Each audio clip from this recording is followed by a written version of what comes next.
Olá amigos, sejam muito bem-vindos a mais um conteúdo aqui do canal Bucagalo. Para quem não me conhece, me chamo Henrique Muso, sou jornalista por formação e hoje bateremos um papo a respeito de 3 assuntos extremamente importantes.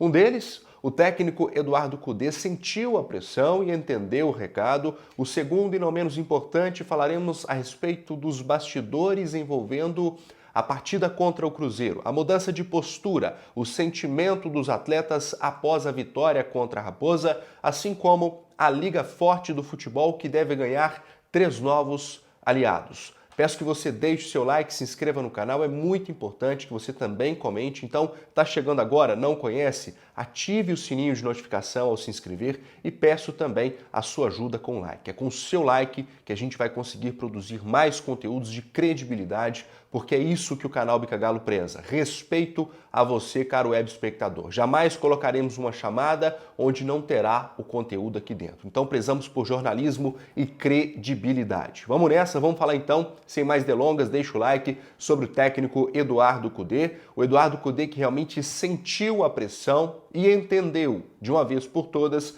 que não pode cometer erros tão grotescos como foi em São Paulo, em Itaquera. O técnico foi pressionado pela galocura antes da partida do último final de semana, sentiu também por meio da imprensa as besteiras que cometeu, assim como houve cobranças ali dentro do próprio Atlético em relação à postura do clube, da equipe e também da opção do técnico em escalar um Atlético quase que reserva em uma partida decisiva ao qual foi eliminado. Então, o técnico Eduardo Cudê, repito, entendeu a gravidade da situação e todo mundo é passível de erro. É o que eu sempre falo, Você acaba julgando um ser humano, mas não sabe realmente se ele entendeu ou não aquilo. Ou seja, se o recado foi dado e jamais ele vai repetir o mesmo erro. Assim a gente vai. A vida é dessa forma. A gente erra, aprende e não refaz, Ou seja, não repete, na verdade, esses mesmos erros. Assim como vamos falar agora um pouco sobre o clima dentro do vestiário após a vitória importantíssima do Atlético no clássico contra o Cruzeiro. Muita gente, às vezes colocando alguns parênteses ou algumas preposições do tipo, venceu, mas não jogou bem no segundo tempo, venceu, mas não convenceu. Senhoras e senhores, estamos falando de um clássico, estamos falando de um Atlético que vem de uma derrota, esdrúxula contra o Corinthians, ao qual era esperado uma vitória em Itaquera e não uma derrota, uma eliminação trágica. O Galo passa por cima, vira a chavinha e vence o seu maior rival dentro do estado. O time do Cruzeiro é muito diferente daquele Cruzeiro do Campeonato Mineiro, então eu acho que essa vitória ela serviu não só como um alento para os jogadores, mas também com a certeza de que não existe elenco rachado. E aqui eu vou trazer uma informação de vestiário do Atlético, exclusiva do canal Bucagalo, mais uma, então por isso eu peço que você deixe seu like, tá? Existem sim diferenças entre lideranças no Atlético, pensamentos diferentes, isso é muito bom, A gente vive aqui numa democracia onde cada um tem o direito de pensar ou de agir como bem entende, onde as opiniões devem sim acontecer desde que exista respeito. E o ponto-chave aqui que eu quero tocar é o seguinte: após a vitória contra o Cruzeiro, a informação que recebemos é de que o grupo estava literalmente unido em prol de algo maior. Não necessariamente uma união de amizade entre os atletas, mas uma união em prol de algo maior, algo que antecipamos no conteúdo do último sábado, onde dissemos que os atletas fariam de tudo para vencer a partida contra o Cruzeiro.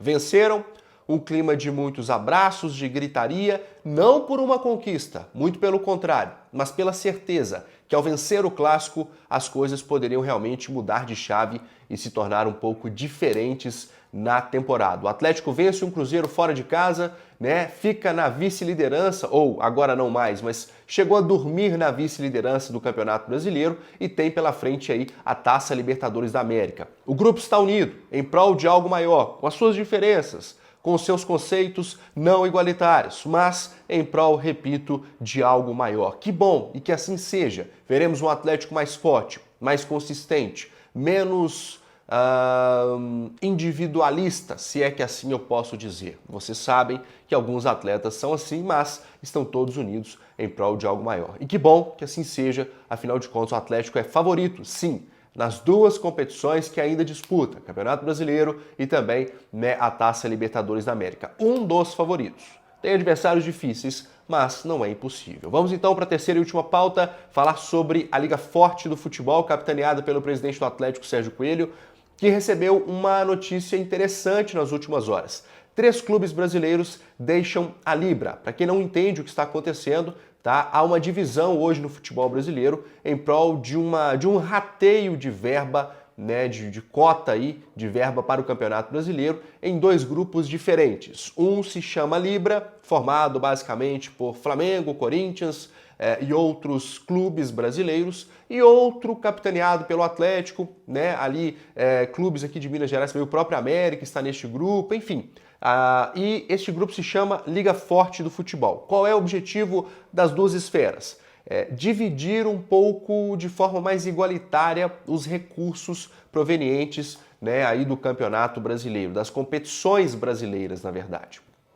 E o ponto-chave é o seguinte: Cruzeiro, Vasco e Botafogo decidiram sair, deixar a Libra por entender que a divisão por lá não é tão igualitária como se pensava. E aí, a Libra, que tinha, né, 18 clubes, passa a ter 15 e se enfraquece nos bastidores. Essas 3 equipes hoje são de um grupo chamado Independente, tá? Mas que negociam com a Liga Forte do Futebol a entrada, por isso a Liga Forte do Futebol deixaria de ter 26 e passaria a ter 29 clubes. Para quem não sabe, a Liga Forte do Futebol tem como patrocinador a Serengeti, um grupo norte-americano muito forte, que deve investir aí cerca de 4,85 bilhões de reais, né, a metade, 50% disso à vista, dividindo, fazendo esse rateio aí, na verdade, entre 36 clubes, né, os 2,4 bilhões à vista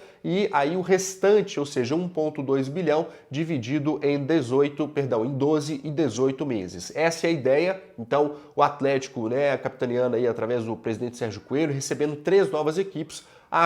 O que a gente sente nos bastidores é que realmente haverá uma exclusão maior ainda da Libra, onde mais clubes farão, né, essa migração para a Liga Forte do Futebol. Aí, meus caros, isso realmente acontecendo, caberá a Flamengo e Corinthians também entrar num consenso. Acho que não teremos mais a divisão daqui a alguns meses entre 2 grupos, e sim faremos um grupo só, onde a divisão de fato será mais igualitária. Assim a gente espera, assim a gente quer. Sabemos que Flamengo e Corinthians têm mais torcidas, sim, mas da forma como é hoje, ou que propuseram, na Libra continuará extremamente desigual. Espero que vocês tenham gostado do conteúdo, deixe o like, se inscreva no canal do Cagalo e comente. É muito importante o seu like para que a gente possa alçar voos mais altos. Te espero amanhã, à 1 da tarde. Um beijo no seu coração e amanhã vai dar galo. Vou nessa, fui!